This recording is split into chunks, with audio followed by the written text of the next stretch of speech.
This morning live title sponsor Vianet. Vianet अब सबै connected. Vianet, अब सबै connected.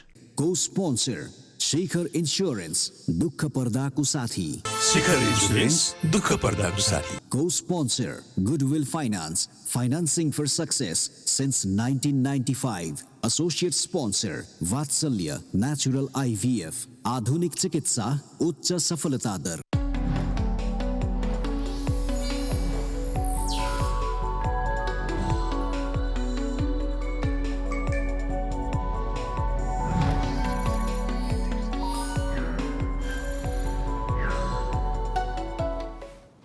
नमस्कार, सुप्रभात, गुड मर्निङ. यहाँहरू सबैलाई भाइनेट प्रेजेन्स दिस मर्निङ लाइभमा फेरि पनि स्वागत छ. आज शनिबारको दिन, एकदम चिसो दिन. मसँग समीर मणि दीक्षित पनि हुनुहुन्छ. Samir, good morning.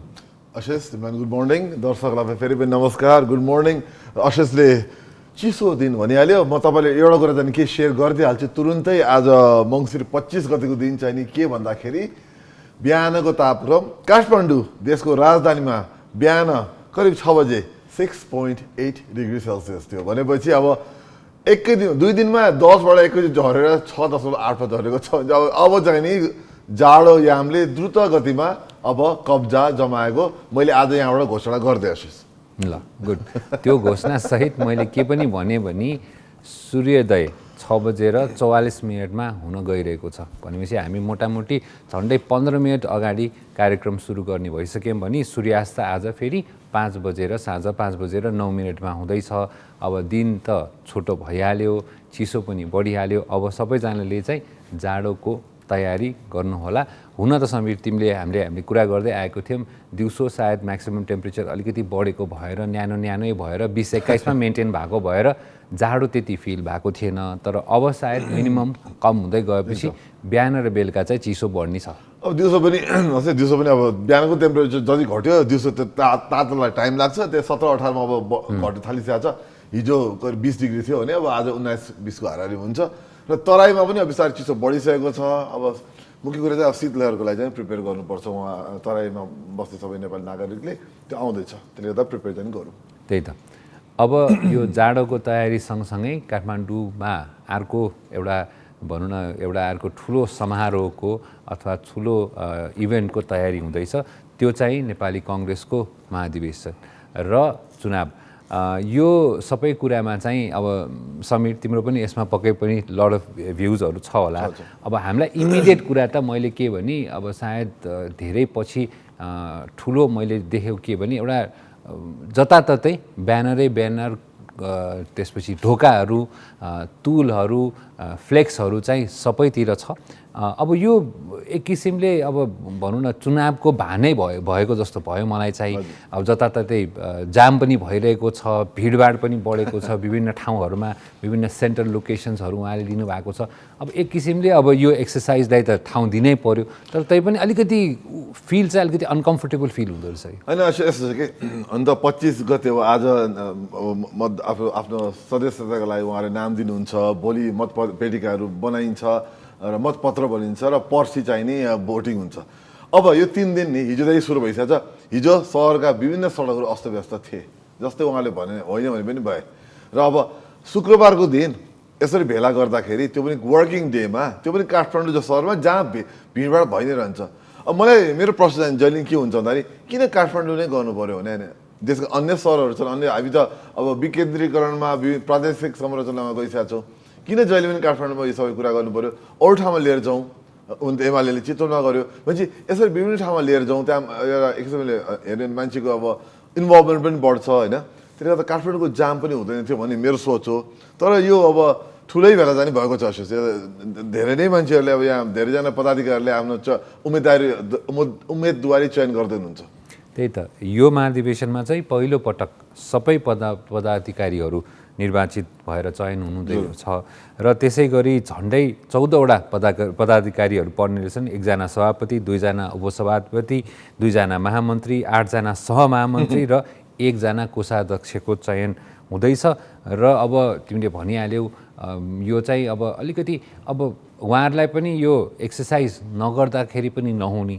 तर बाहिर गर्दाखेरि चाहिँ फेरि होइन काठमाडौँमा बाहिर गर्न हुने काठमाडौँमा किन गर्नु नहुने भन्ने पनि होला। तर यो अब काठमाडौँमा चाहिँ यस्तो ठुलो इभेन्टहरू गर्दाखेरि जहाँ चाहिँ धेरै मान्छेको मोबिलाइजेसन हुन्छ, धेरै रिसोर्सेस युज हुन्छ, अब चाहिँ सोच्न पर्ने विषय भएको छ। किनभने तपाईँले गर्दाखेरि हुन त चितवनमा पनि हामीले खबर सुनेको थियौँ, रिपोर्टिङै भएको थियो कि एम्बुलेन्सदेखि लिएर सडकमा जाम भएको थियो, लामो दूरीको सवारीको चाहिँ समयहरू प्रभावित भएको थियो, त्यहाँ पनि प्रभाव परेको थियो, नपरेको होइन।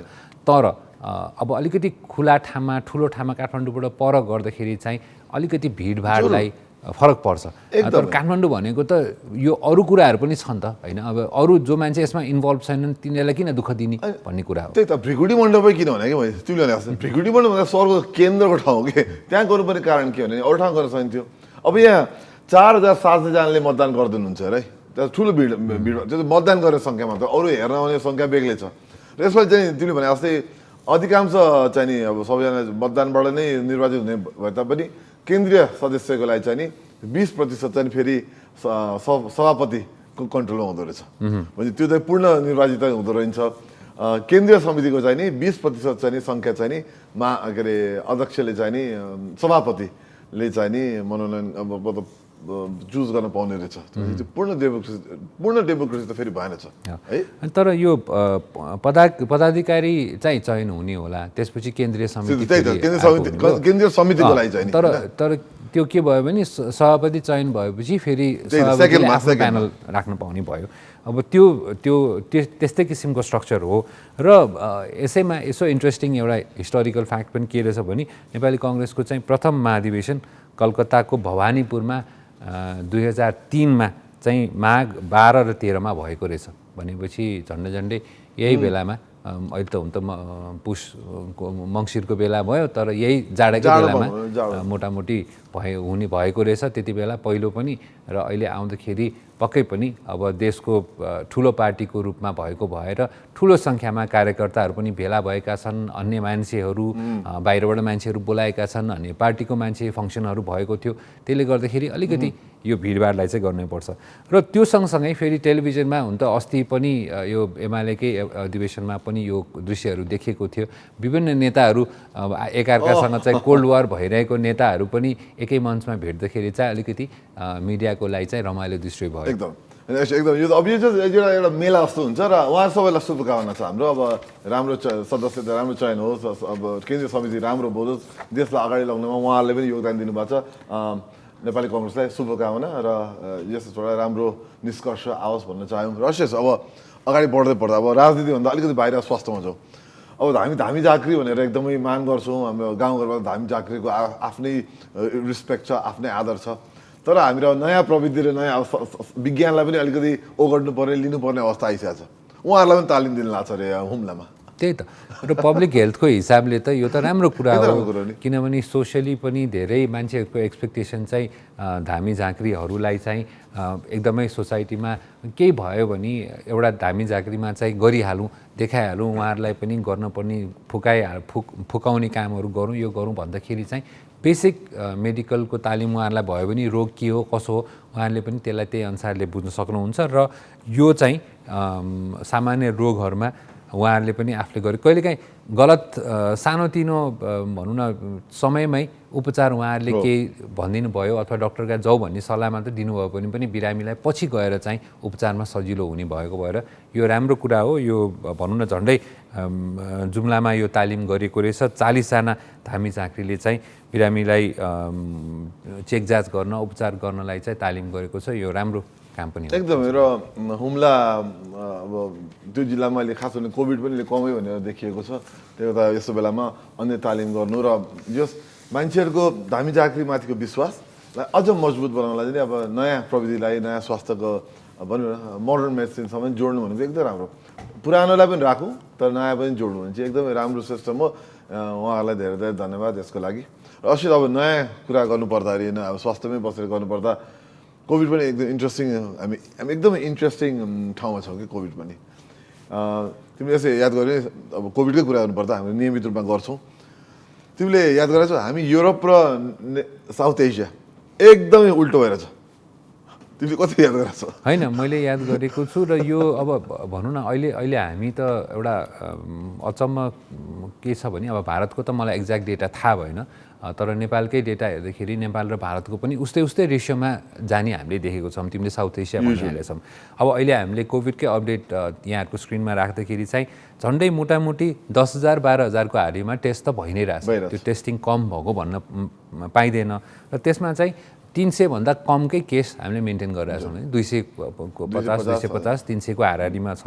अब त्यो भनेको त अहिले हाम्रो लागि त एक किसिमले अब यो नयाँ भेरिएन्टको प्रभाव कहिलेसम्ममा सायद अब भनौँ न 2 हप्ता 3 हप्ता 4 हप्तासम्ममा के हुन्छ हामीलाई थाहा भएन। तर अहिलेसम्मको अवस्था चाहिँ तिमीले भने जस्तै जहिले पनि एउटा कन्ट्रास्ट हुँदो रहेछ युरोप र साउथ इस्ट एसियामा चाहिँ। जरुर होइन, यो देखिएको छ कि हाम्रो युरोपतिर अहिले अब केस बढिरहेछ। त नन नेसेसरी ओमिक्रोनले मात्र होइन कि डेल्टाले नै बढेको देखिरहेछ। अब अफ्रिकामा त ओमिक्रोन भने पनि युरोपमा चाहिँ अहिले जुन बढिरहेको देखिएको छ सबै डेल्टा, म्याक्सिमम डेल्टा।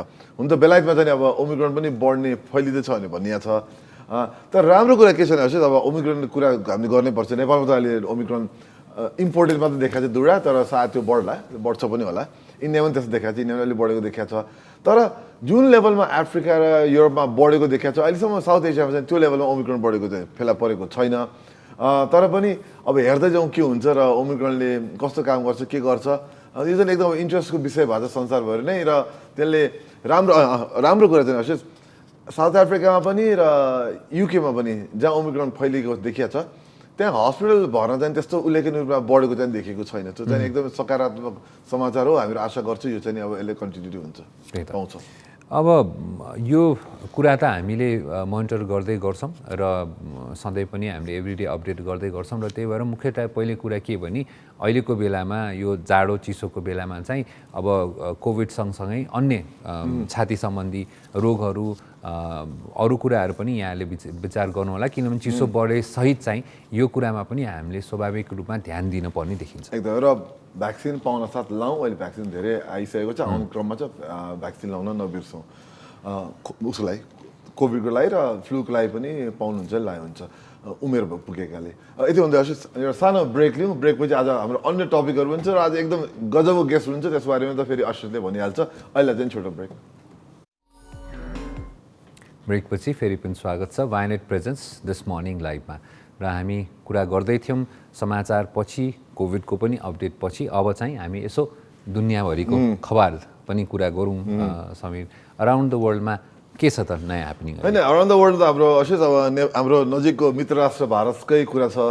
भारतमा तपाईँले कतिको याद गर्नुभएको छ, भारतीय किसानहरूले केही समय अगाडिदेखि आन्दोलन गरेर त्यहाँ धेरै किसानले ज्यान पनि गुमाउनु भएको थियो। एकदमै ठुलो आन्दोलन भयो, त लामो समयको आन्दोलन थियो। तर अब उहाँहरूले चाहिँ यो आन्दोलन रोकेको खबर आएको छ। त्यही त भारत सरकारले भनौँ न के अरे कृषि सम्बन्धी र किसानहरू सम्बन्धी 3टा कानुन ल्याएपछि त्यो कानुन ठुलो विवादित भएको थियो र झन्डै 1 वर्षदेखि चाहिँ भारतका किसानहरूले विशेष गरी उत्तरी भारतका किसानहरू पन्जाब, हरियाणा र देशका अन्य ठाउँबाट पनि भयो, तर मुख्यतः हरियाणा, पन्जाब, उत्तर प्रदेशका किसानहरूले चाहिँ ठुलो समयदेखि 1 वर्षदेखि नै आन्दोलन गर्नु भएको थियो र यो एकदम एक्सट्रिम मतलब भनौँ न यो आन्दोलनको रूपमा लिन सकिन्छ। समीरले भनिहाल्यो झन्डै 700 जनाभन्दा बढीको ज्यान गयो, किनभने कोभिड पनि थियो, चिसोले गर्दाखेरि, गर्मीले गर्दाखेरि, विभिन्न कारणले। र फाइनली अस्ति भर्खरै झन्डै महिना दिन जति हुन लाग्यो होला अगाडि अथवा त्यहीको हाराहारीमा चाहिँ सरकारले त्यो कानुन फिर्ता लिएको भएर चाहिँ अब फाइनली उहाँहरूले पनि अब आफ्नो मेरो विचारमा नेगोसिएसन्सहरू पनि कम्प्लिट भयो क्यारे र त्यो फिर्ता लिनु भयो र राम्रो कुरा हो। यो अन्नेसरी एउटा दुःख पाइरहनु भएको थियो उहाँहरूले। एकदम।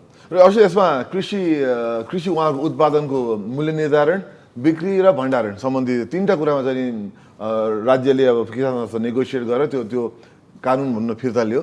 त्योसँग जोडिएको कानुन फिर्ता लियो, जसले गर्दा चाहिँ अब कृषकहरूको कन्ट्रोलमा फिर्ता आयो। र उहाँले एक वर्षदेखि दिल्ली छिर्ने विभिन्न बाटोघाटोहरू चाहिँ 1 वर्षदेखि विभिन्न समय रोक्ने अवरोध गर्ने काम गरिरहनु भएको थियो उहाँको आन्दोलनले र त्यो दुःख पनि धेरै नै पाइरहनु भएको थियो उहाँहरूले। तर आफ्नो जीवन निर्वाहको लागि गर्नुभएको थियो र उहाँहरू सबैलाई बधाई छ कि उहाँले भनेको कुरा भयो र सरकारले चाहिँ यो क्रममा मृत्यु भएका किसानहरूलाई चाहिँ क्षतिपूर्ति, उहाँको परिवारलाई क्षतिपूर्ति दिने भन्ने कुरा गरेको छ।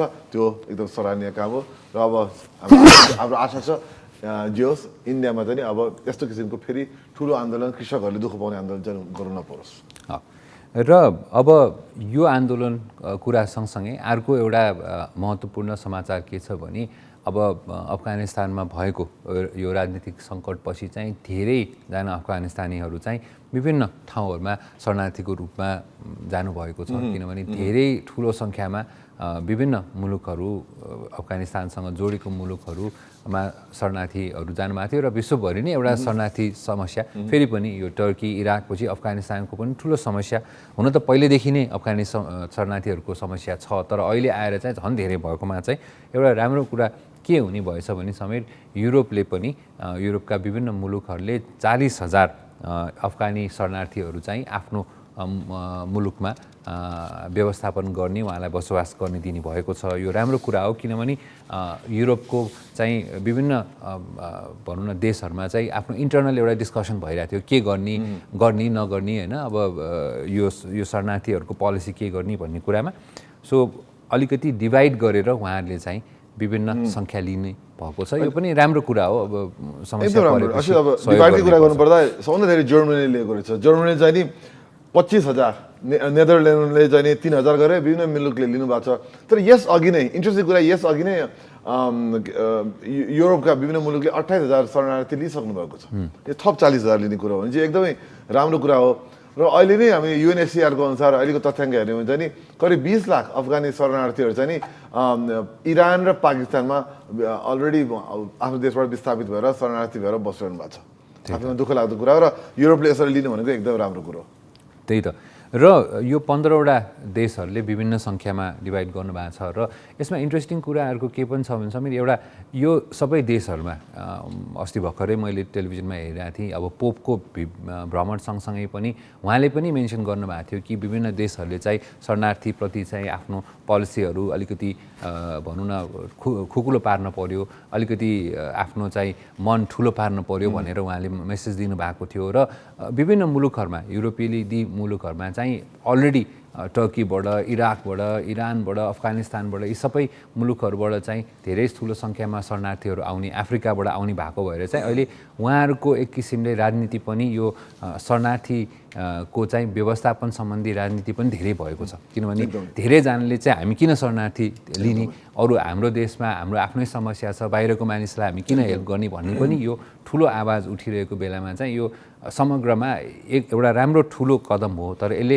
आगामी दिनहरूमा यसको राजनीतिक प्रभाव पनि देखिन्छ। एकदमै स्मरण रहोस्, नेपालले पनि शरणार्थीहरू भित्राएको छ विभिन्न समयमा, विभिन्न धेरै वर्ष अगाडि र यसमा अफगानी शरणार्थीहरूले पढ्नु भएको छ यो हालसालका दिनहरूमा। सो हामी आशा गर्छौँ उहाँहरूमाथि हाम्रो राज्यले राम्रो व्यवहार गर्नेछ र हामी नागरिकले पनि शरणार्थीहरूलाई राम्रो नजरले हेरौँ, किन उहाँले दुःख पाएर हाम्रो देश भित्रिनु भएको छ। र अवश्य अब यति भन्दा पनि आज एकदम इन्ट्रेस्टिङ छ। आज हामीहरू ह्यापनिङ डेमा जानेछौँ, हाम्रो जहिले पनि ह्यापनिङ डेमा के न के नयाँ कुरा तपाईँहरू भन्छौँ आज के छ कस्तो भनेर। आज गेस्टसँग जोडिएको दिन छ आज, माउन्टेन डे। त्यही त एकदम महत्त्वपूर्ण दिन हो आजको दिन, अब नेपालको जस्तो देश छ त्यो पनि। त्यही त, अब हामी पर्वत भएको राष्ट्रमा चाहिँ अन्तर्राष्ट्रिय पर्वत दिवसको चाहिँ महत्त्व पक्कै पनि हुन्छ। अब हामी त हिमालकै लागि चिनिएको राष्ट्र हो र नेपालमा पनि आज अन्तर्राष्ट्रिय पर्वत दिवस अथवा इन्टरनेसनल माउन्टेन डे चाहिँ विभिन्न कार्यक्रमद्वारा गरेर मनाइने गइरहेको छ।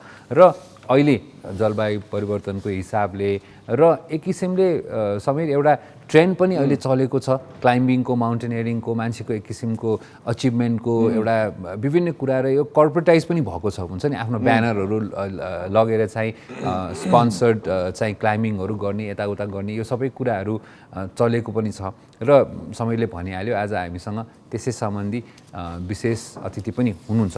तर त्यो सँगसँगै समेत आज इन्टरनेसनल सेयरवेयर डे पनि हो। अब सेयरवेयर भनेपछि अलिकति तपाईँहरू कम्प्युटर सम्बन्धी जानकारी राख्नुहुन्छ भने धेरै जस्तो डेभलपरहरूले धेरै एप्लिकेसन्सहरू, सफ्टवेयरहरू चाहिँ फ्री सेयरमा पनि राखिदिनु भएको छ। त्यो चलन पनि बढ्दो छ, ट्रायलको लागि मान्छेले युज गरोस् भन्ने हिसाबले बेटा भर्जनहरू, ट्रायल भर्जनहरू, त्यसैलाई सम्झिँदै यो राम्रो चाहिँ अरूहरूले युज गरोस्, सेयर गरोस् भनेर। कपिराइटहरू पनि, लाइसेन्स पनि धेरै छ ठुलो, तर फ्रीमा पनि धेरै कुरा अभाइलेबल छ, यसले धेरैलाई फाइदा पनि भएको छ। होइन, एकदमै इम्पोर्टेन्ट कुरा, किनभने बब वालेसले 1983मा यो के अरे फर्स्ट सेयरवेयर चाहिँ उहाँले रिलिज गर्नुभएको थियो। उहाँ कम्प्युटर प्रोग्रामर हुनुहुन्छ र उहाँले रिलिज गरेर लगेतै बिस्तारै यो सेयरवेयर भनेको चाहिँ कस्तो भने सकेसम्म म्याक्सिमम मान्छेहरूले चाहिँ नि चलाउन पाउन् र म्याक्सिमममा पुगोस् सकेसम्म फ्रीमा जुन किसिमले चाहिँ धेरैभन्दा धेरैले चलाउनु पाउन् भन्ने एउटा ओपन सोर्स टाइपको एउटा सोच आएको छ।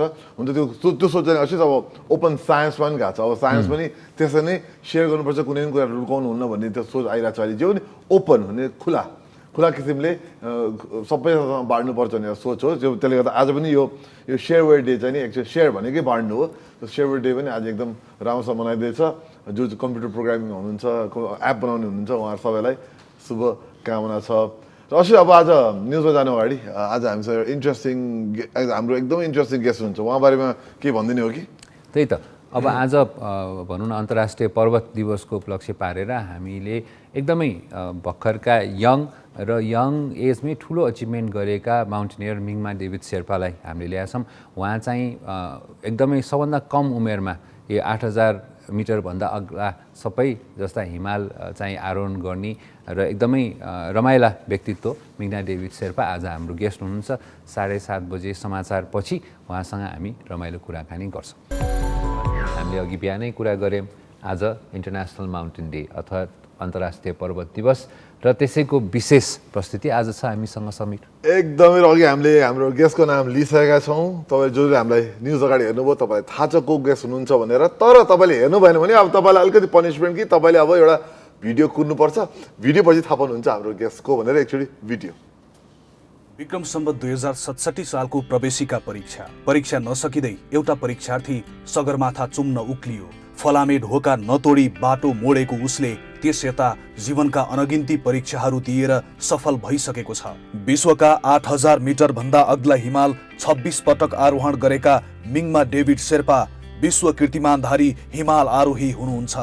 8000 मिटर माथिका 14 हिमाल चढ्ने सबैभन्दा कान्छा आरोही मिङमाको नाममा सगरमाथादेखि माउन्ट केटुसम्म सबैभन्दा छिटो चढ्ने विश्व कीर्तिमान पनि छ। प्रोजेक्ट पोसिबलमा 9वटा हिमाल निर्मल पूर्जासँगै चढेका मिङमाको नाममा लङ लाइन रेस्क्युअरको अर्को विश्व कीर्तिमान पनि छ। 7वटा महादेशका अग्ला हिमाल चढ्ने सपना बुनेका तिनै हिमालको छोरो मिङमा डेभिड शेर्पा आजको हाम्रो अतिथि हुनुहुन्छ। मिङमाजी हाम्रो कार्यक्रममा धेरै धेरै स्वागत छ। दिस मर्निङ लाइभमा welcome to the show. Thank you. First of all त इन्भाइट गर्नुभयो। स्पेसल डेमा त्यो पनि इन्टरनेसनल माउन्टेन डे परेको छ आज। तपाईँ लगायत सम्पूर्ण मर्निङ सो हेरेर बस्नेलाई ह्याप्पी इन्टरनेसनल माउन्टेन डे विस गर्न चाहन्छु। Thank you. यहाँलाई पनि धेरै धेरै शुभकामना छ। यहाँ त अब माउन्टेनलाई रिप्रेजेन्ट हुनुहुन्छ नेपालको होइन। र अब प्रश्न सोधिहालौँ तपाईँलाई। हामीहरू भेरी एक्साइटेड छौँ बाइ द वे। अस्ति म त एकदम एक्साइटेड छु तपाईँसँग कुराहरूलाई। तपाईँले अहिले हामी तपाईँको इन्ट्रोडक्सनमा देख्यौँ कि तपाईँले एसएसजी छोडेर अब हिमाल चढ्न जान्छु भनेर भन्नुभएको रहेछ कुनै समयमा। अनि त्यो निर्णय कसरी गर्नुभयो? त्यो निर्णयपछि चाहिँ अब के फिल गर्नुभयो? त्यो अनुभव के रह्यो त? एसएलसी किनभने मेरो लागि चाहिँ एकदमै मेरो लागि मात्रै नभएर सबैजना जुन चाहिँ यङ स्टुडेन्टहरूको लागि सबैजनाको लागि महत्त्वपूर्ण कदम हुन्छ। र मेरो पढाइ जुन बेला म गाउँमा हुँदाखेरि अलिकति ग्यापिङ भइसकेको थियो। किनभने 2010मा म एभरेस्ट जाने टाइममा म 19देखि 20 वर्ष लाग्नु लागिरहेको थियो। तर 20 वर्षको एसएलसी भनेको अलिकति ढिलो भइसकेको थियो मेरो लागि। त्यसपछि मैले चाहिँ के गरेँ भने म काठमाडौँ बस्थेँ। त्यसपछि मेरो दिदी चाहनुहुन्थ्यो विदेश जाओस् भनेर। पासपोर्ट बनाइसक्नु भएको थियो। म होइन विदेश जानुभन्दा ट्राई गर्नुभन्दा अगाडि चाहिँ माउन्टेन चढ्न जान्छु भन्ने तरिकाले चाहिँ म एसएलसी नै 4वटा सब्जेक्ट दिएर 5औँ सब्जेक्टको दिन चाहिँ मैले एभरेस्ट चढ्न जाने निर्णय। त्यो मलाई एकदम चुनौतीपूर्वक थियो। मलाई अर्को चुनौती के थियो भने यता एसएलसी त 4 सब्जेक्टले दिएर त छोडिसकेँ। अर्को कुरा चुनौती के थियो भने त्यहाँ पनि माउन्ट एभरेस्ट पनि चढ्न सकिनँ भने म 2टा कुराबाट एकैचोटि फेल हुन्छु भन्ने कुराले चाहिँ मलाई कन्टिन्युटी मैले गर्नुपर्छ भन्ने फिल हुन्थ्यो। र त्यही कुराले गर्दा आफ्नै मोटिभेटले गर्दा चाहिँ 20 वर्षको उमेरमै मैले फर्स्ट टाइम एभरेस्ट चढेको थिएँ। त्यो यही कुरालाई मैले जोडिहाल्छु। छोटो प्रश्न छ, तपाईँले आन्सर पनि क्विकली दिनुहुन्छ होला। कति फिजिकल कति मेन्टल हो यो माउन्टेनियरिङ अथवा क्लाइम्बिङ चाहिँ तपाईँको विचारमा? फिजिकली पनि उत्तिकै च्यालेन्ज हुन्छ, मेन्टली पनि उत्तिकै च्यालेन्ज हुन्छ। यो सबै कुरामा रिस्क सबै कुरामा हुन्छ। पढ्ने मान्छेलाई फेल पास हुन्छ भने, अब गेम खेल्नलाई हार र जितको रिस्क हुन्छ भने, व्यापार गर्नेलाई नाफा घाटाको हुन्छ भने, तर माउन्टेनियरिङ को रिस्क भनेको चाहिँ लाइफ एन्ड डेथ होइन। यो भनेको चाहिँ अब यो जो लाइफ एन्ड डेथ भनेको एउटा मान्छेको लागि लाइफ एन्ड डेथको रिस्क भनेको चाहिँ योभन्दा ठुलो रिस्क केही नै हुन सक्दैन। तर कुनै पनि कुरा आफ्नो लेभल के हो, म को हो, मैले के गर्न सक्छु के गर्न सक्दिनँ भन्ने कुरा आफूले बुझेन भने चाहिँ त्यो रिस्क हो। तर रिस्कलाई पनि मिनिमाइज गर्ने थुप्रै बाटोहरू छ। मेरो लेभल के हो, म को हो भन्ने चाहिँ बुझ्नुपर्छ। तपाईँ माइन्ड र फिजिकल कुरा निकालिहाल्नुभयो। माउन्ट K2 अब एकदम चढ्न एकदमै गाह्रो माउन्टेन भनेर भनिन्छ होइन। सानो भिडियो छ, त्यो भिडियो हेर्नु एकचोटि तपाईँसँग फेरि यसबारे कुरा गर्नु जरुरी छ। त्यो भिडियो हेरिहाल्नु।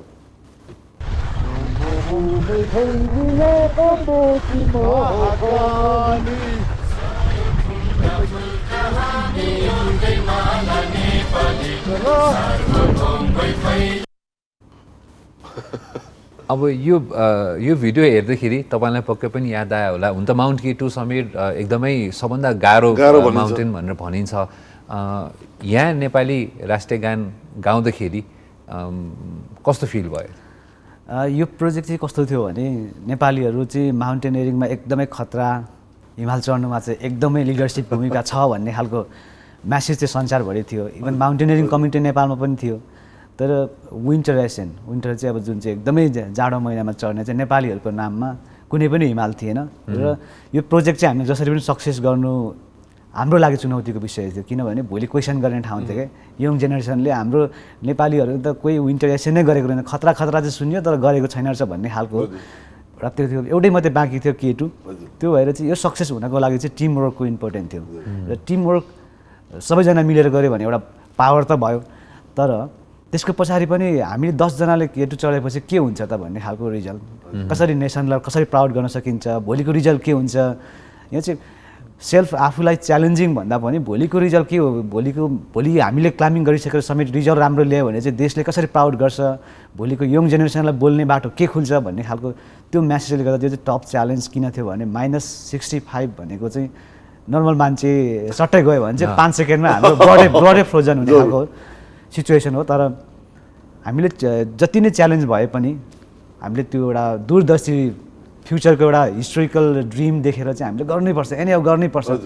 हात औँला काट्नु पऱ्यो भने काट्नुला, तर गर्नैपर्छ भन्ने खालको टिम। तर 10 जना टिमवर्क भइसकेपछि चाहिँ हाम्रो राष्ट्रिय गीतले चाहिँ सबैलाई जोड्छ भन्ने तरिकाले हामीले बिल्कुलै नयाँ तरिकाले, कस्तो थियो भने पेन्डेमिकले देश संसार नै अलिकति त्रसित, सबैजना त्यसरी तर्सित भएको अवस्थामा एउटा चाहिँ टिमवर्क गऱ्यो भने चाहिँ सबैजनाले अर्कालाई दोष दिनु भन्दा टिमवर्क गऱ्यो भने चाहिँ सक्सेस हुन्छ भन्ने खालको एउटा मेन एक्जाम्पलको रूपमा हामीले चाहिँ माउन्टेनियरिङमै कहिले पनि फर्स्ट सेकेन्ड थर्ड 10 जना हो भने 10 वटा हुन्छ, फर्स्ट सेकेन्ड थर्ड 10 वटा स्टेप हुन्छ। तर हामीले चाहिँ सबैलाई पहिलो बनाउनको लागि चाहिँ 10 मिटर अगाडि रोक्ने अनि 10 जना चाहिँ सँगै जाने र त्यससँग कसरी त्यसलाई चाहिँ इन्ट्रेस्टिङ गर्न सकिन्छ। नेपालको नेसनल एन्थम गाउँदै अगाडि समय 10 जना समेत गरेर 10 जना पहिलो K2 विन्टर एसेन हुने भन्ने त्यो निर्णय नै बाहिरको मान्छेको लागि मलाई एज अ माउन्टेनियर मलाई पनि प्राउड हुने विषय। एकदमै प्राउड मोमेन्ट। मलाई खालि एउटा तपाईँलाई सोध्न मन लाग्यो,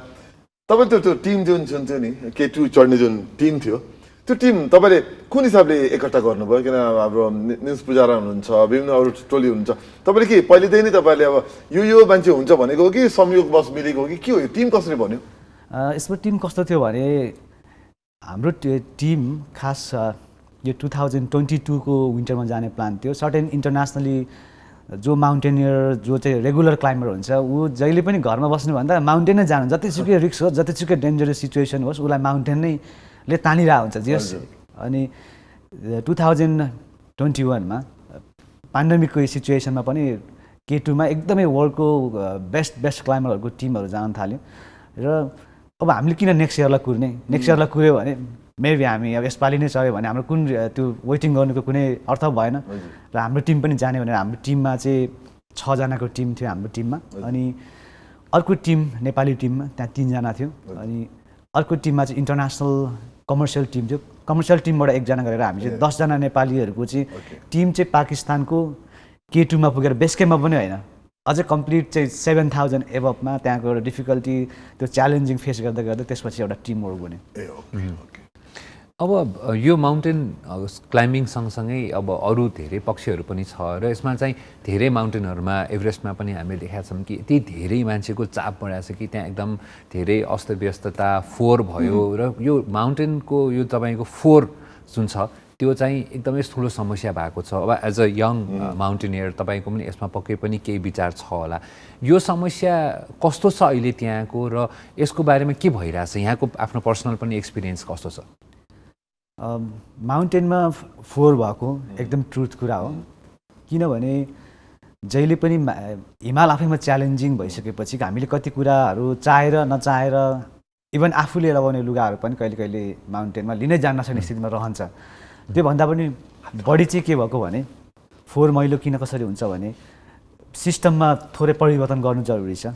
जस्तै एज अ म यङ, अब माउन्टेनमा भएको फोहोर मैले नबोलेर कसले बोल्ने, म आफै लाइफ माउन्टेनबाट सस्टेन गरेको छु भने मैले बोल्नुपर्छ भन्ने फिल भएर, किनभने मैले एकदमै धेरै फोहोर देखेको छु। तर त्यसलाई व्यवस्थापन गर्न सक्ने बाटोहरू प्रशस्त छ, किनभने सरकारको नीतिले के भन्छ भने एकजना पर्मिट, एउटा टिमले पर्मिट इस्यु गरे बापत एभरेस्ट जाँदाखेरि $3000 गार्बेज डिपोजिटको नाममा डिपोजिट गर्नुपर्छ।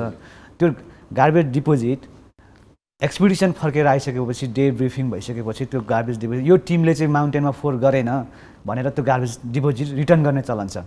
यो चलनमै गल्ती छ भन्छु मैले, किनभने त्यो कुनै पनि अहिलेसम्म सबै गार्बेज डिपोजिट रिटर्न भइसक्यो। यदि फोहोर नभएको भए एभरेस्ट सफा हुनुपर्ने, त्यही त, तर फोहोर हुँदै बढ्दै गइरहेछ। यो सिस्टमलाई चेन्ज गरेर मैले चाहिँ के रिक्वेस्ट गर्छु भने यो नन रिफन्डेबल एउटा पैसा 3000 को ठाउँमा बरु 1500 होला, $1000 होला, नन रिफन्डेबल त्यो फोहोरलाई चाहिँ कन्टिन्यू जुन चाहिँ डेली बेसिसमा 10 जना गएर एभरेस्ट सफा गरेर सफा हुने चिज होइन। किनभने 200-300 जना माउन्टेन गाइडहरूलाई अवेरनेस गराएर तिमीहरूले फोहोर ल्याउनुपर्छ, तिमीहरूबाट बरु यो फोहोरको कुन ठाउँबाट ल्याएको फोहोर, उनीहरूको फोहोर किनिदियो भने गाइड आफ्नो कन्ट्रीको गाइड सस्टेन गर्ने बाटो पनि खुल्छ, हिमाल पनि सधैँ सफा हुन्छ। यो चाहिँ मैले लगभग 2 वर्ष अगाडि नेपाल माउन्टेनियरिङ एसोसिएसनमा म आफै पनि मेम्बर भएको हिसाबले माउन्टेनियरिङ एसोसिएसनबाट लिखित रूपमा सरकारलाई प्रस्ताव गएको छ, होपफुली पास हुन्छ भनेर आशा गर्नु पर्ने स्थिति छ। एकदम आज हामीलाई हेर्नु भएको अब सरकारमा भएका पदाधिकारी र हाम्रा दर्शकहरूले पनि यो कुरा ध्यान दिउँ, यो उहाँले भर्खर भन्नुभएको कुरा। अब एकछिन एउटा छोटो हाम्रो ब्रेक लिन्छौँ, हाम्रो ब्रेकपछि फेरि अरू कुराकानी हाम्रो जारी रहन्छ। छोटो ब्रेकपछि फेरि पनि स्वागत छ। एकदम रमाइलो कुराकानी गरिरहेछ माउन्टेनियर मिङमा डेभिड शेर्पासँग र मैले एकदम इन्ट्रेस्टिङ क्वेसन मैले सोची ब्रेकमा, किनभने अलिकति यो धेरै टेक्निकलिटिज पनि छ मिङमाजी यो माउन्टेनियरिङमा। हामीले हेर्दाखेरि हिमाल चढ्ने भन्छौँ र त्यसमा तपाईँको एउटा अर्को इन्ट्रेस्टिङ वर्ल्ड रेकर्ड चाहिँ लङ लाइन रेस्क्युरको हिसाबले पनि छ। यो के हो? तपाईँले त फिल्म पनि खेलिसक्नु भएको छ क्यारे यही रोल सहितको। सो यो रिस्कको कुरा, रेस्क्युइङको कुरा चाहिँ कसरी जोडिन्छ हिमालसँग? जति पनि रिस्क हुन्छ त्यहाँनिर अप्ठ्यारोहरू आउँछन्, वेदर च्यालेन्जेसदेखि लिएर फिजिकल मेन्टल हरेक कुराको च्यालेन्जेस आउँछ। त्यस्तै ठाउँमा चाहिने हो रेस्क्यु टिम। खास वास्तवमा भन्नुपर्दा हाम्रो देशमा चाहिँ माउन्टेनियरिङबाट मान्छेले धेरै जीवन चलाइरहेको छ, तर एज अ म माउन्टेन गाइड म सधैँ रिस्कमा जानुपर्छ होइन। कति रिस्क हुन्छ भन्ने कुरा थाहा छ, तैपनि मेरो ब्याकग्राउन्डमा चाहिँ रेस्क्यु टिम भन्ने टिम छैन भन्ने कुरा पनि थाहा छ।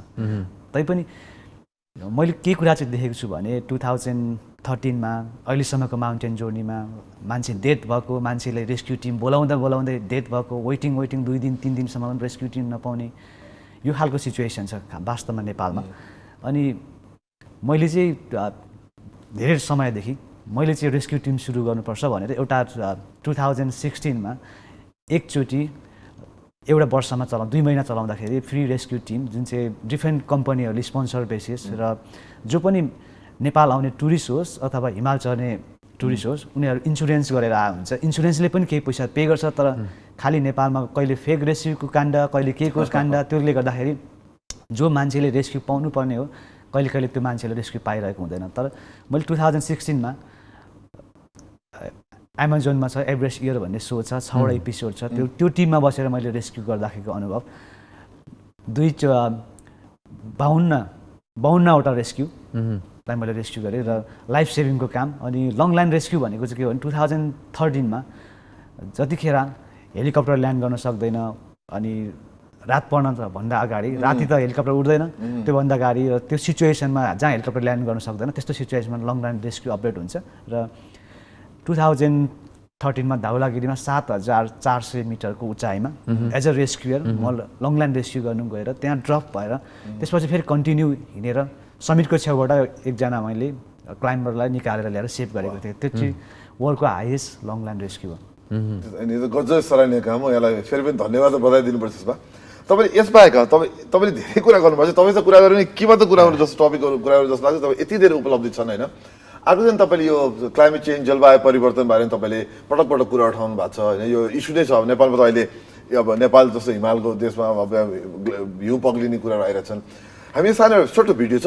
भिडियो हेरी चाहिँ तपाईँबाट एकचोटि सोध्न चाहन्छु कि हामी यसबारेमा अलिकति कुरा गर्न चाहन्छु। र सानो एकचोटि भिडियो हेरिहाल्नु।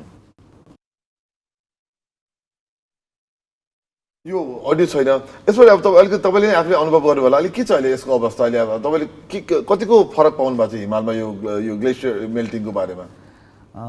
यो चाहिँ अब नर्मली म माउन्टेनियरिङ सुरु गरेको माउन्टेनमा लागेको 2010बाट र अहिले 2021सम्म आउँदाखेरि त्यति धेरै ग्याप पनि होइन अझै। तर त्यो समयले त्यति धेरै ग्याप नभए तापनि तर 1 वर्षको अन्तरालमै ह्युज डिफ्रेन्ट देख्नु।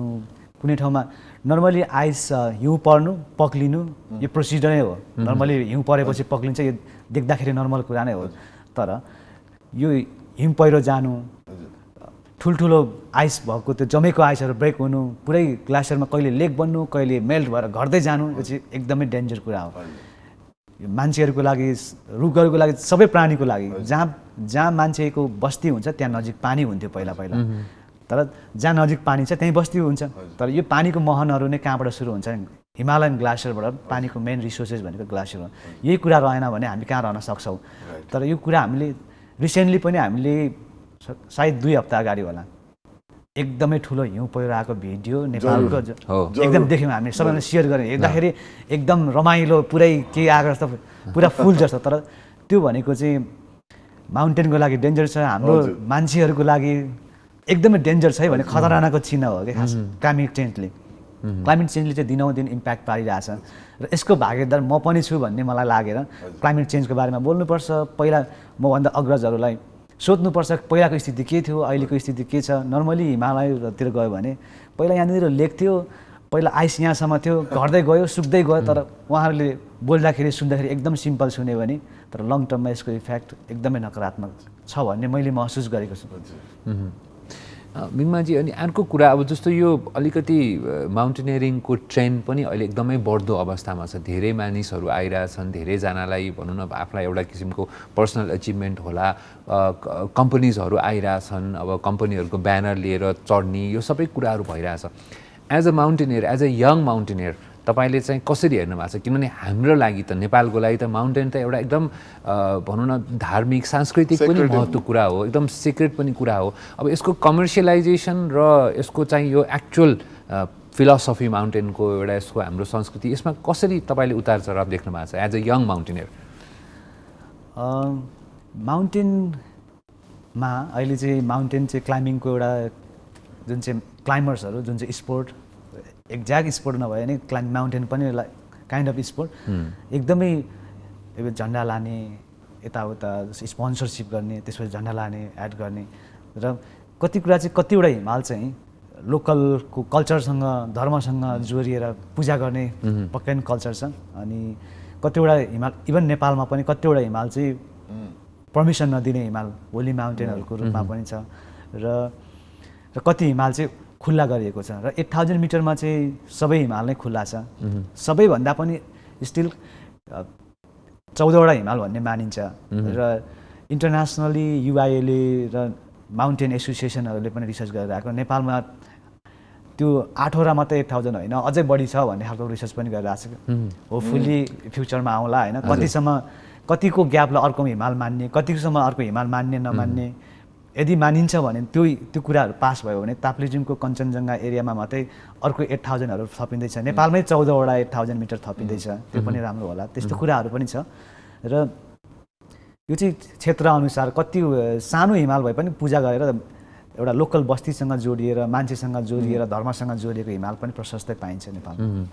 तपाईँको बारेमा धेरैजनालाई एउटा कुरा के थाहा नहोला, तपाईँ भिडियोग्राफीहरू एकदम गर्नुहुन्छ। अब अहिले जुन 14 पिक्स भन्ने जुन अहिले चर्चित डकुमेन्ट छ त्यसमा उहाँले खिचेको भिडियोहरू बढी चलाइएको छ, पर्याप्त मात्रामा चलाइएको छ भनेर हामीले बुझेका छौँ। त्यसमा तपाईँको भिडियोग्राफी बढी छ भने बुझेका छौँ। यो सँगसँगै मलाई सोध्नु मन लाग्छ तपाईँ यो भिडियोग्राफीपट्टि पनि कसरी यो इन्ट्रेस्ट बढ्यो? तपाईँ पहिल्यै थियो कि यो पछि मात्र आएको तपाईँको? जुन दिनदेखि म माउन्टेनियरिङ सुरु गरेँ त्यही दिनदेखि सानो सानो क्यामेरा, ह्यान्डी क्यामेरा अथवा गोब्रो बोकेर हिँड्थेँ म। र स्टिल मसँग त्यो बेला पहिला जुन बेला मैले माउन्टेनियरिङ सुरु गरेँ त्यो बेलाको फुटेजहरू मसँग स्टिल टन्नै छ। र 2016मा मैले जुन बेला रेस्क्युको कुरा गरेँ टिभी सोको बेला, त्यो बेला पनि मेन बेस क्याम्पभन्दा माथिको एभरेस्टको सोको मेन फुटेज मैले नै खिचेको थिएँ। र प्रोजेक्ट पोसिबलमा पनि मैले एकदमै धेरै फुटेज खिचेको छु। तर यो मलाई चाहिँ के लाग्छ भने जति तपाईँहरूले यो फुटेजहरू देख्नु भएको छ, फिल्ममा जे देख्नु भएको छ, यो मैले देखेको अंशमध्येको 10% पनि होइन होला सायद। किनभने जो मान्छे त्यहाँ पुग्छ यति धेरै कुरा देख्छ, मैले मात्रै देखेर हुँदैन। यङ जेनेरेसनले देख्नुपर्छ, संसारले देख्नुपर्छ। अनि हामीले के गर्छौँ, के खान्छौँ, हाम्रो कसरी चल्छ एक्सपिडिसन भन्ने कुरा संसारलाई देखाइयो भने, त्यहाँको ब्युटिनेसहरू देखाइयो भने तब हाम्रो टुरिज्म प्रमोसन हुन्छ भन्ने हिसाबले नै मलाई चाहिँ क्वाइट यो कुरामा चाहिँ इन्ट्रेस्टिङ र मैले गर्नुपर्छ कन्टिन्यू भन्ने नै लाग्छ मलाई। हजुर। अब त्यसैले होला अब तपाईँको त आफ्नै पनि भ्लग तपाईँले गर्दै हुनुहुन्छ र स्पेसल अहिले एउटा आमाडब्लम हिमालको चाहिँ तपाईँको भ्लग पनि आउँदैछ। यसको एउटा टिजर एक्चुअली छ क्यारे समीर, हामी त्यो टिजर हेरौँ, त्यसपछि हामी त्यसको पनि हामी तपाईँसँग अझ कुराकानी गर्छौँ। एउटा टिजर छ, त्यो टिजर हेरौँ। हेलो, वेलकम टु मिङमा टी शेर्पा।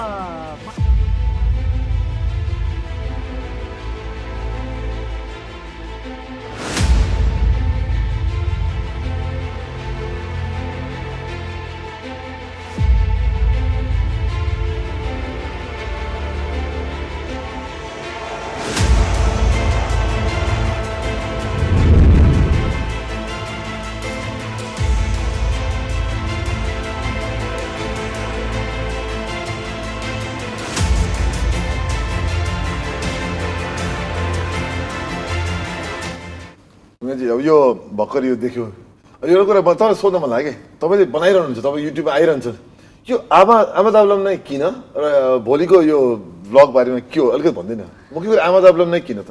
मैले आमादाब्लममा त होइन, रिसेन्टली कन्टिन्यू 2 महिनादेखि चाहिँ अरू पनि डिफ्रेन्ट हिमालको गरिरहेको छु। यो किनभने मैले जति देख्छु, नर्मली मलाई जनरलको एउटा माउन्टेनरलाई क्वेसन आउँदाखेरि हिमालमा के खान्छ, के गर्छ, अनि कसरी चढ्ने हो भन्ने कुरा थाहा नभएर सोधिरहेको हुन्छ। मैले जानेको कुरा, मैले देखेको कुरा, हिमाल चढ्ने त मेरो रेगुलर पेसा नै हो। तर त्यही कुरालाई देखाएर यङ जेनेरेसनलाई किन नदेखाउने, किन माउन्टेनर नबनाउने, माउन्टेनर बन्नु के गर्नुपर्छ भने किन आइडिया सेयर नगर्ने भन्ने हिसाबले चाहिँ। र त्यहाँको ब्युटिनेस के छ, राम्रो कुरा देखेपछि जब मान्छेलाई एट्र्याक्सन भयो, मलाई चाहिँ as a mountaineer, as a young mountaineer, वर्ल्डको सबैजना मान्छे जुनसुकै इन्डस्ट्रीमा भयो भने एकचोटि एभरेस्ट हेरोस्, एकचोटि हिमाल हेरोस्, एकजना हाम्रो ब्युटिनेस माउन्टेनहरू देखोस् भन्ने हिसाबले मैले सेयर गर्नुपर्छ भन्ने चाहना। त्यो तपाईँको युट्युब च्यानलको नाम के हो र भोलि कति बजी रिलिज हुन्छ भन्दैन त्यो भिडियो? मेरो आफ्नै नामबाट छ, मिङमा डेभिड 7 भनेर छ। अनि यो चाहिँ भोलि 7 बजे म अर्को आमादाब्लमको भ्लग पब्लिस गर्नेछु। ओके, हुन्छ। अब तपाईँसँगको यो रमाइलो कुराकानी, अब हाम्रो कार्यक्रम छोटो छ, तर म एउटा अर्को तपाईँलाई पर्सनल क्वेसन के सोध्न चाहेँ भने यो 7वटा महादेशहरूको चाहिँ तपाईँ डिफ्रेन्ट पिक्सहरू चढ्ने भन्नुभएको छ, त्यसमा सायद तपाईँले 3वटा त चढिसक्नु भएको छ, 3वटा कन्टिनेन्टको, अब बाँकी पनि छ। यसको फर्दर प्लान छ तपाईँको? अब कसरी गर्ने, के गर्ने, तपाईँको आफ्नो पर्सनल च्यालेन्जेसहरू के छ त आउँदो दिनमा? मलाई चाहिँ यो 7 समिट चाहिँ च्यालेन्जेस त्यति धेरै छैन खासै, मैले जति गरिसकेको छु च्यालेन्जको हिसाबले। तर एज अ यङ माउन्टेनर डिफ्रेन्ट कन्ट्रीमा एउटा विकसित क्षेत्रहरूमा कसरी माउन्टेन रन हुन्छ, त्यसको माउन्टेनको जस्तै नेसनल पार्कहरू कसरी चलेको छ, हिमाल सरसफाइमा कति ध्यान दिएको छ, जस कल्चर एक्सचेन्ज, माउन्टेनको कल्चर एक्सचेन्जको बारेमा बढी बुझ्न पाइन्छ। त्यहाँ गएर भने बुझ्यो भने फ्युचरमा जस्तै अर्जेन्टिनामा आकुमगाउँमा म 2 वर्ष अलरेडी गइसकेको छु, 2 चोटि।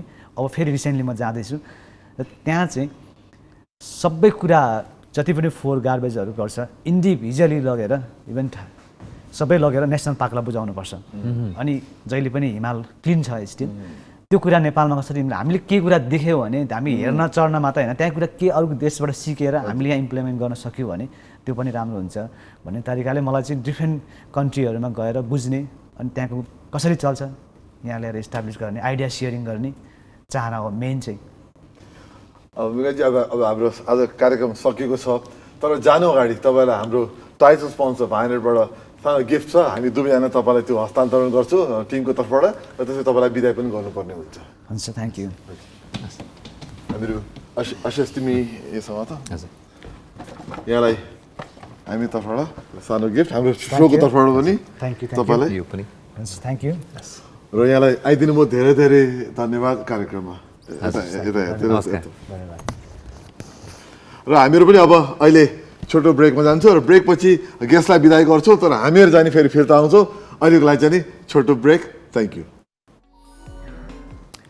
ब्रेकपछि फेरि पनि स्वागत छ वायनेट प्रेजेन्स दिस मर्निङ लाइभमा र आज फेरि पनि इन्टरनेसनल माउन्टेन डे र वाटर रेलेभेन्ट गेस्ट कस्तो रमाइलो कुराकानी भयो एकदम। अब यत्रो हिमाल चढ्नुमा पटक पटक हिमाल चढ्नुमा मान्छेको त्यो आत्मबल र आत्मविश्वास नै अर्को हुँदो रहेछ। त्यो एउटा स्ट्रेन्थ देखिन्छ नि इन्टरनल स्ट्रेन्थ त्यसले भने मेन्टल स्ट्रेन्थ त्यो चाहिँ बोल्दाखेरि पनि थाहा हुन्छ उहाँको कति अचिभमेन्ट पनि त्यहाँ साथ देखिन्छ। त्यही त फेरि यङ माउन्टेनियर र उहाँको मलाई रमाइलो पनि के लाग्यो भने उहाँले कति कुराहरू यति छिटो सबै कुरा सँगालिसक्नु भएको छ र नेपालको लागि एउटा राम्रो एम्बेसडर जहाँ जाँदाखेरि पनि नेपालको यति धेरै अचिभमेन्ट्सहरू लिएर जानु हुँदैछ र कुराकानीमा पनि he has so much to share.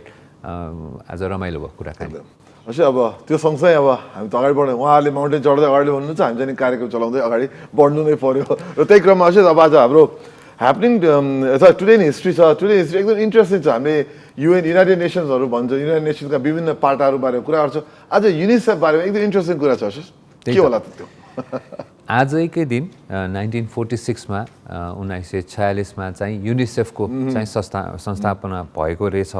Second world war पछि चाहिँ युएन जनरल एसेम्ब्लीले चाहिँ United nations international children's emergency fund भनेर एउटा इस्टाब्लिस गर्न लाग्यो किनभने सायद सेकेन्ड वर्ल्ड वार पछि यति धेरै डिस्ट्रक्सन भयो यति धेरै मानिसहरूको मृत्यु भयो त्यसले गर्दाखेरि प्रत्यक्ष रूपमा बालबालिकाहरू प्रभावित भए त्यसैको लागि चाहिँ यो यसको स्थापना भएको रहेछ र अहिलेसम्म पनि it plays a very important role. UNICEF भन्ने बित्तिकै सबै संसारका बालबालिकाहरूको लागि एक किसिमले इमिडिएट काम गर्ने रेस्क्यु गर्ने उहाँहरूलाई चाहिने कुराहरू गर्ने र लङ टर्म प्लानिङ गर्ने चाहिँ संस्थाको रूपमा चिनिन्छ। त्यही त नामै इमर्जेन्सी फन्ड भन्ने नै छ त्यहाँ। त्यो बेला इमर्जेन्सी फन्ड थियो अहिले आएर चाहिँ अभियसली अब चिल्ड्रेनहरूको हक हितको लागि बालबच्चाको हक हितको लागि लड्ने र अवश्य खोप संसारभरका जहाँ जहाँ युनिसेफ छ ती देशहरूमा खोप दिने जिम्मेवारी पनि युनिसेफले लिन्छ। नेपाल सरकार नेपालको हकमा चाहिँ नेपाल सरकार स्वास्थ्य मन्त्रालयलाई चाहिँ स्वास्थ्य तथा जनसङ्ख्या मन्त्रालयलाई चाहिँ युनिसेफले खोप ल्याउनमा मद्दत पनि गर्छ भने यो खोपको कार्यक्रम पनि युनिसेफको ठुलो हात हुन्छ भने अब अहिले उहाँहरूलाई चाहिँ भलुन्टरी डोनेसनबाट चाहिँ चलाइन्छ युएनका विभिन्न अरू संस्था जस्तै 7.2 बिलियनको उहाँसँग इन्कम छ 2020 सालको। त्यही त त्यत्रो ठुलो फन्ड र उहाँले काम पनि राम्रो गरिरहनु भएको छ। पक्कै पनि समयले भने जस्तै गरी हरेक देशका सम्बन्धित निकायहरू स्वास्थ्य मन्त्रालयहरू विभागहरू सबैजनासँग समन्वय गरेर विशेष गरी बालबालिकाहरूको लागि काम गर्ने यो संस्थाको संस्थापना दिवसको सबैजना काम गर्ने युनिसेफका काम गर्ने मान्छेहरू भोलिन्टियर्सहरू सबैजनालाई हाम्रो तर्फबाट धेरै धेरै धन्यवाद र यहाँहरूलाई बधाई पनि यहाँहरूले गरिरहनु भएको कामलाई चाहिँ कन्टिन्युटी पाओस् र सबै बालबालिकाहरूले राम्रो फेसिलिटी पाउन् तपाईँको सुविधाबाट र सेवाबाट। एकदमै अवश्य अब उहाँलाई शुभकामना दिँदै आज एकदमै फेमस म्युजिसियनको आज अब उहाँहरूलाई बर्थडे पनि भन्नु पऱ्यो र उहाँले अब उहाँ पास अवे भइसक्नु भएको छ उहाँ स्वर्गरोहण भइसकेको छ तर धेरै नै महत्त्वपूर्ण मान्छे रविशङ्कर पण्डित रविशङ्कर। त्यही त र अब उहाँको त अब नाम लिने बित्तिकै एउटा भनौँ न यस्ता मान्छेहरू जसलाई चाहिँ हामी एसियन अथवा साउथ एसियनको पनि एउटा आइकन मानिन्छ र आफैलाई पनि खुसी लाग्छ कि हाम्रो भनौँ न साउथ एसियाबाट पनि यस्ता चाहिँ धुरन्धर सङ्गीतकार र सितार वादक संसारभरि जसले आफ्नो चाहिँ भनौँ न ट्यालेन्टबाट चाहिँ नाम कमायो र ट्रुली ग्रेट म्युजिसियन र उहाँको त मैले एकचोटि लाइभ पनि उहाँले बजाएको पनि सुन्न पाएको छु र यस्तो एउटा भनौँ न माइस्ट्रो भनिन्छ नि पक्कै पनि उहाँ हो र धेरै भनौँ न नेपालका भारतका यो क्षेत्रका लगायत विश्वभरिकै म्युजिसियनहरूलाई इन्सपायर गर्ने म्युजिसियन पण्डित रविशङ्कर। एकदम उहाँको हालसालै मृत्यु भएको छ। उहाँले मैले गलत हिसाब गरेँ भने उहाँ 101 वर्ष बाँच्नुभयो, मैले गलत बुझेँ। 1920मा जन्मिनु भएको, 2021मा हालसालै मृत्यु स्वर्गारोहण भएको छ भने त उहाँले 100 वर्ष काटेर उहाँको हालसालै स्वर्गारोहण भएको छ। उहाँको देन पूर्वीय सङ्गीतमा त भयङ्कर थियो। ग्रामी अवार्ड पनि उहाँले पाउनु भएको छ। उहाँको विशेष गरी सितार वादनमा मलाई एकदम सम्झना छ। हो र म त के भन्छु समीर, उहाँको जस्तो ठुलो म्युजिसियनको लागि त म ग्रामी अवार्ड पनि ठुलो अचिभमेन्ट मान्दिनँ होइन, किनभने उहाँको देन भनेको त्योभन्दा धेरै नै ठुलो छ। तर अफकोर्स इन्टरनेसनली पनि, किनभने अब इन्टरनेसनल रेकग्निसन चाहिँ पक्कै पनि पाइन्छ। तर हामी सबैजनाले बुझ्ने र उहाँलाई पण्डित रविशङ्करको नामबाट चिनिन्छ। बनारसमा जन्मिनु भएको र भारतीय जुन क्लासिकल म्युजिकलाई चाहिँ रिप्रेजेन्ट गरेर संसारभरि नै चिनाउनु भएकोमा चाहिँ उहाँलाई फेरि पनि उहाँको जन्मदिनमा सम्झिनुपर्छ। र उहाँलाई सम्झिने क्रममा अब अहिले हामी छोटो ब्रेक लिउँ। ब्रेक पछि अवश्य मैले एकदम द्वन्द्व सृजना गर्ने सेगमेन्ट आउँछ, त्यो हो टिएमएल sports.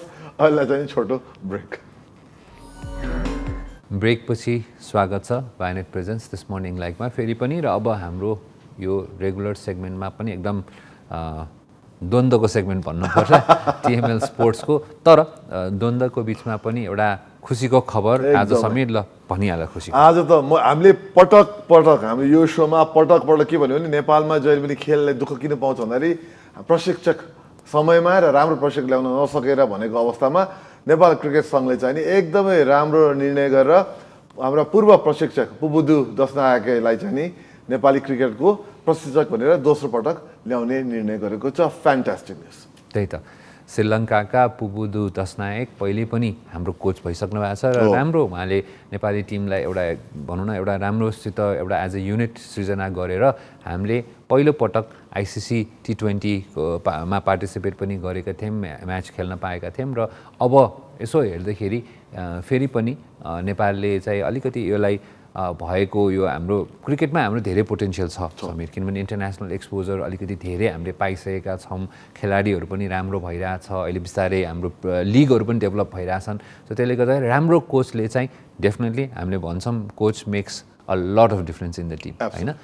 So it's a good decision. उहाँलाई अब रिटेन पनि गरौँ फेरि। अब हाम्रो अलिकति दुःख लाग्दो कुरा के छ भने राम्रो मान्छे आउँछन् तर फेरि उहाँलाई पनि चित्त बुझाउनलाई अलिकति प्रोफेसनली काम गर्न दिने चाहिँ फेरि अलिकति हामीले फेरि गडबड गरिहाल्छौँ कहिलेकाहीँ। So we just hope and pray that क्यानले यसपालि चाहिँ let him do his job. Absolutely. उहाँले 2011 देखि सन् 2011 देखि 2015सम्म हाम्रो टोलीलाई प्रशिक्षण गर्नुभएको थियो। 4 वर्ष बस्नु भएको थियो। अब अर्को 4 वर्ष बस्नु होला भनेर हाम्रो अनुरोध छ उहाँलाई पनि, कसैले भनिदिनु होला बस्नु भनेर, क्यानलाई पनि भनिदिनु होला रिटेन गराउनु भनेर। त्यति भन्दै अब आज हाम्रो अर्को अब हाम्रो त ए डिभिजन शहीद स्मारक लिग अब फ्राइडे स्याटरडे सन्डे हो नियमित समयमा। हिजो दुईवटा खेल भइसक्यो। एकदम इन्ट्रेस्टिङ खेल भयो। के थियो हिजो नतिजा के थियो त हिजो आइन्छ? दुईटै खेल भयो समीर। हिजोको खेलमा चाहिँ अब मनाङ मर्साङदी र के अरे फ्रेन्ड्स क्लबको गेम थियो। अब मनाङ मर्साङदी अभियसली स्ट्रङ्गर टिम छ र एक्सपेक्टेड रिजल्ट्स 2-0ले मनाङ मर्साङदीले चाहिँ फ्रेन्ड्स क्लबलाई हरायो भने दोस्रोमा चाहिँ फेरि हाम्रो अर्कोमा चाहिँ च्यासल युथ क्लबलाई चाहिँ फेरि नेपाल आर्मीले पनि 2-0ले नै हराएर अब दोस्रो स्थानमा उक्ल्यो। आर्मीले अलिकति अब आफ्नो आई थिङ्क राम्रो खेला पेस अब लिन थाल्यो। पहिले सुरुमा चाहिँ अलिकति पर्फर्मेन्स त्यति राम्रो थिएन। आर्मी अब त्यो जितसहित अहिले सेकेन्ड प्लेस दोस्रो श्रेणीमा पुगेको छ तालिकामा। र अब हेर्नुपर्छ कि अब अरूले कसरी खेल्छन् भनेर। आज पनि दुईवटा खेल छ। आज शनिबार तपाईँहरू गएर हेर्नु होला स्टेडियममा। 100 रुपियाँ अथवा 500 रुपियाँ तिरेर आज राम्रोसँग बस्ने हो भने खेल हुन्छ। र आजको खेलमा चाहिँ नि आज हिमालयन आज 7 बाटो र न्युरो एनआरटीको छ। आज एउटा खेल त्यो छ भने अर्को चाहिँ नि हिमालयन शेर्पा र मच्छिन्द्र क्लबको चाहिँ हामी तपाईँलाई स्क्रिनमा देखाउँदैछौँ। दुवै खेल एकदम प्रतिस्पर्धात्मक हुन्छ र मच्छिन्द्र क्लब त राम्रो खेलिरहेछ। हेरौँ उसले जित्छ कि हार्छ भनेर। त्यही त।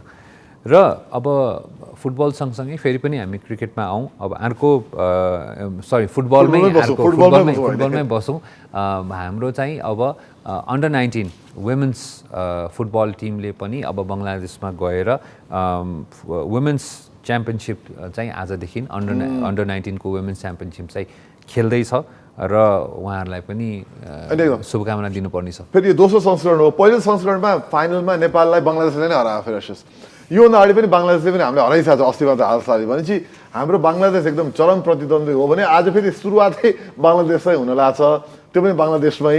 सो इन्ट्रेस्टिङ हुन्छ खेल। तर हाम्रो टोलीलाई चाहिँ नि धेरै धेरै शुभकामना। यसमा हराइदिउँ प्लिज, हराइदिउँ। यसो हाम्रो अलिकति बदला पनि लिनुपर्छ।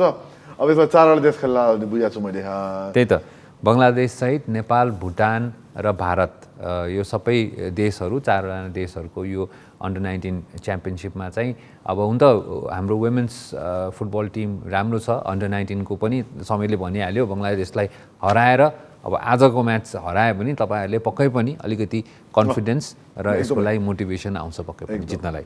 अब अवश्य तिमीलाई अघि नै फुटबल जानु मन थियो, अनि क्रिकेट जानु मन थियो, त क्रिकेट नगएर फुटबलमा बस्यौँ। अब फुटबलमै कन्टिन्यू गरौँ। आज क्रिकेट छैन हेर। आज अब हामी सबैलाई मनपर्ने इङ्ग्लिस प्रिमियर लिग राति विभिन्न खेलहरू हुँदैछन् कि त्यहाँ पनि शनिबार र आइतबार विशेष गरी खेलहरू हुन्छन्। मुख्य खेलहरू के खेल चाहिँ नि सोमबार बुधबार पनि हुन्छन्। तर आज चाहिँ नि इन्ट्रेस्टिङ छ। आज म्यान्चेस्टर सिटी भर्सेस वुल्भरह्याम्पटन छ, एउटा इन्ट्रेस्टिङ खेल छ किन म्यान सिटी अलरेडी माथि छ। त्यसै गरी आर्सेनल र साउथह्याम्पटन छ। आर्सेनललाई नजिकै भएको छैन। अस्ति एभर्टनले नै हराइदियो, तल एकदम तल झरेको टिमले पनि आर्सेनललाई हराइदियो। अरू सबैसँग हार्यो एभर्टन, त आर्सेनललाई चाहिँ उसले हराइदियो एकदम। त्यो भए चाहिँ चेल्सी र लिड्स युनाइटेडको अर्को खेल छ। त्यसबाहेक अरू कुनै छ त्यो पोसिबल आउटकम केही छ तिम्रो भन्नु? होइन, अब पोसिबल आउटकम त मेरो भन्दा पनि अब हाम्रो कन्टेन्ट प्रिपेयर गर्ने र स्पोर्ट्सको एकदम इन्थुजियास्ट रेगन केसीले पनि हाम्रो आउटकमहरू पनि हाल्न थाल्नु भएको छ। रेगनले राखेको आउटकम हो, एनालिसिस सहितको होइन। र फर्स्टको म्यान्चेस्टर सिटी विनै छ, त्यसमा म पनि सहमत छु। अब सेकेन्डमा तिमी पक्कै पनि सहमत छैन होला। सेकेन्डको चाहिँ ड्र रहेछ है आर्सेनल र साउथह्याम्पटनको होइन आउटकम चाहिँ। I think I will go with a draw because I don't think Arsenal is playing very well. अब तिमीले त जहिले पनि जित्छ भनिहाल्छौ, स्वाभाविक हो होइन। अब चेल्सी लिड्समा पनि Chelsea win, I think it's very स्वाभाविक नै होला। र लिभरपुल एस्टन विलामा पनि लिभरपुल विन, त्यो पनि हुने हो। लास्टमा नर्विच र म्यान्चेस्टर युनाइटेडमा चाहिँ रेगनले आउटकम हाल्न यहाँनिर बिर्सेछ। तर यसमा पनि आई थिङ्क म्यान्यु किन नयाँ कोच रोनाल्डोले राम्रो खेल्न थालेको छ, त्यसले गर्दा चाहिँ अलिकति फर्ममा आउन थालेछ Man U. I think it should be a Man U win. तर धेरै गोल हुन्छ हुँदैन थाहा छैन, तर म्यान्युले जित्न पर्ने गेम हो। अब हेरौँ भोलि फेरि यसमा छलफल गर्न पाइन्छ यो आउटकमहरू मिल्यो कि मिलेन भनेर। अवश्य अब हामीले जाने बेला त हुन लाग्यो कि आज हाम्रो के छ, तपाईँ अलिकति कोर्ट अफ द डेमा जाने हो त हामीहरू गइहाल्नु पर्यो फेरि। कोर्ट अफ द डेको त कुरै गर्न परिहाल्यो, किनभने धेरैजना हामीलाई हेरिरहनेहरू, हामीलाई भेट्नेहरूले पनि तपाईँको त्यो अन्तिमको तपाईँको कोट खुब हामीलाई रमाइलो लाग्छ, तपाईँले सेयर गर्नुहुन्छ भन्छ। के छ त आजको कोट?